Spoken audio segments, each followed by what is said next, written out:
Sometimes the guy standing on third base believes he hit a triple when he didn't.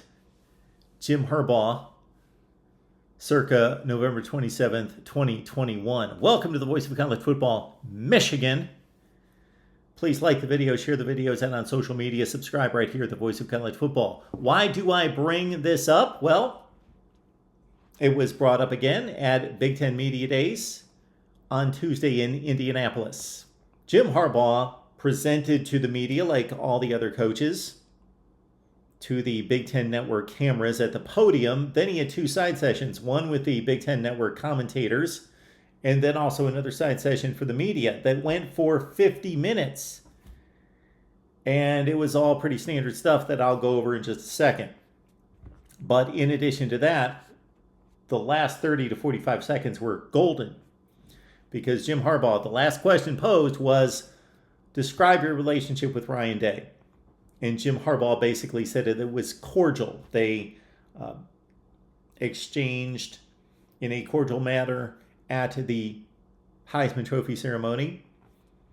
And then also, Ryan Day wants to prepare his team to beat us, and we want to prepare our team to beat them. That was it.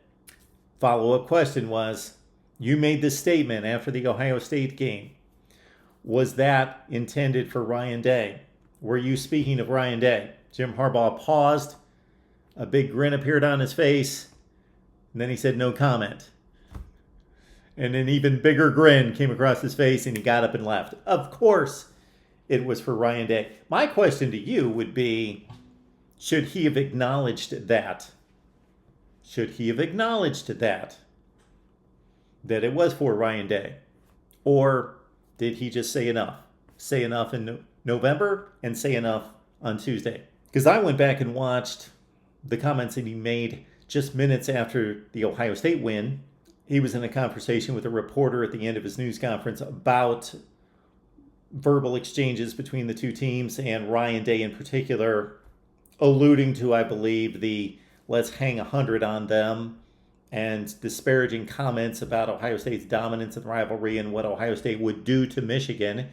And Jim Harbaugh said, yeah, that added fuel to the fire. That spurred us on as well. And then made the statement about not hitting a triple, but being born on third base. I think it's pretty obvious to see that Urban Meyer and previous Ohio State coaches built Ohio State into a dynasty, a powerhouse. And Ryan Day showed up and inherited that. Jim Harbaugh inherited a 5-7 team and built it into a Big Ten champion. That was the spice of the day. Here's the more mundane. He loves his team. He's so proud of them. He's so impressed with them. Every coach talks about their team in glowing terms prior to the season and about how hard they've worked during the offseason. But I'm going to take Jim Harbaugh at his word because of what they accomplished last year. And he really talked about how the Ohio State win fueled them. He didn't talk about the Big Ten championship game fueling them after they finally completed the entire run in the Big Ten, winning in Indianapolis over the Hawkeyes. He talked about the Ohio State game. Immediately after the Ohio State game, he said his team was fueled by that. The entire program energized. That brought energy and caused players to even want to work harder. He said his team attacked the offseason. They used to stand around and wait for him to give instructions. Now he says they're always like, Coach, what are we going to do today? What are we doing? What are we doing to get better? Jim Harbaugh said he schedules less things now. He said his players take care of that. He says, I still worry, but I worry less with this team. 4 goals for Michigan football in 2022. This is pretty precise, pretty specific. Beat Michigan State. They didn't do that last year. That was the one thing missing in their Big Ten championship run. Beat Michigan State. Beat Ohio State. Win the Big Ten championship. Win a national championship. Are they ready for that? Didn't look like it in the college football playoff last year, but things do and can drastically change from one year to the next. They certainly had one of the 3 to 5 best teams in college football last year. but maybe the climb from 3 to 1 is significant. It looked it in Miami at the Orange Bowl last season. I found it funny when he was asked about non-conference scheduling because Michigan plays a powder puff, cream puff, whatever you want to say, cupcake schedule in non-conference play in both 2022 and 23. No Power 5 teams. Throw up his hands. I don't know. Don't talk to me about it. I don't make the schedule. I just play the games. I don't know. Talk to Ward Manuel. But there was just dead silence. He says that this is the most well-mannered, respectful team he's ever coached. And he took a little bit of credit for that. Now, that's usually connected with football. It can be a good thing.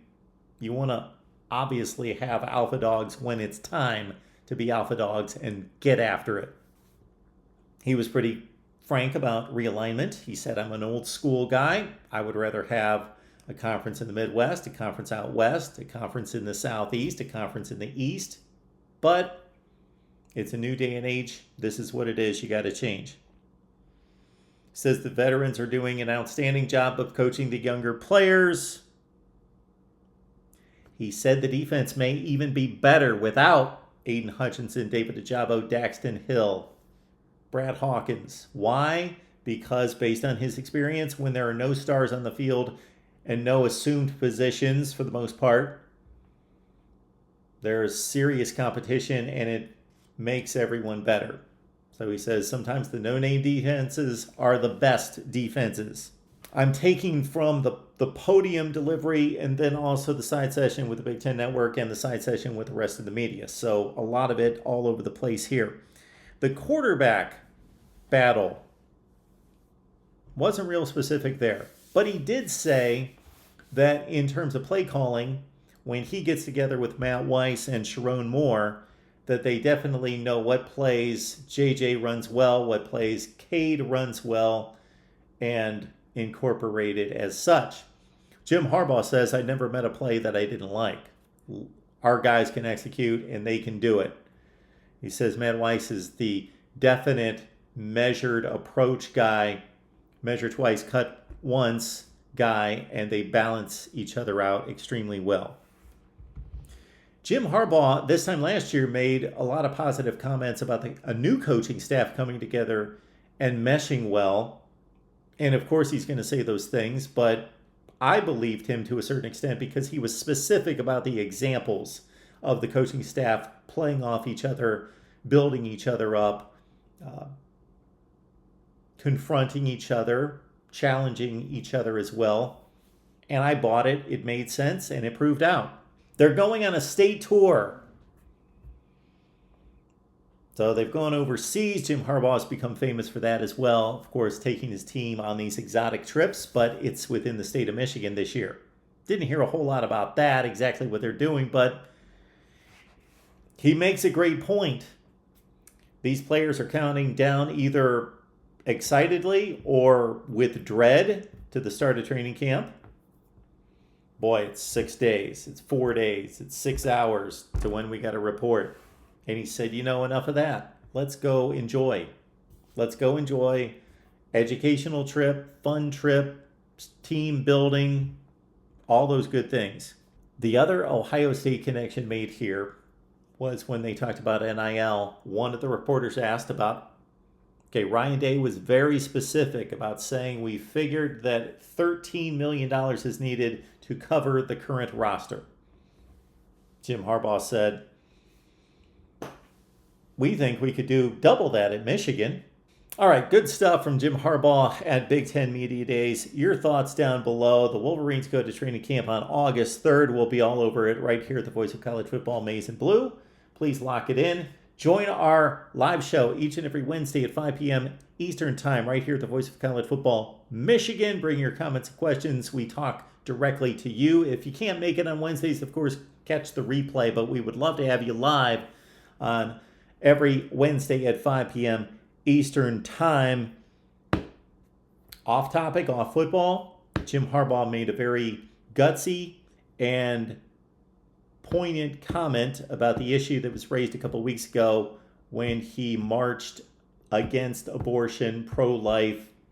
I thought it was interesting. Regardless of what you believe, and regardless where you stand on this particular issue, you've got to believe in this at least. The first sentence when he said, "What kind of person would you be if you didn't stand up for what you believe in?" Jim Harbaugh, Michigan coach. Your comments below, right here at the Voice of College Football, Michigan.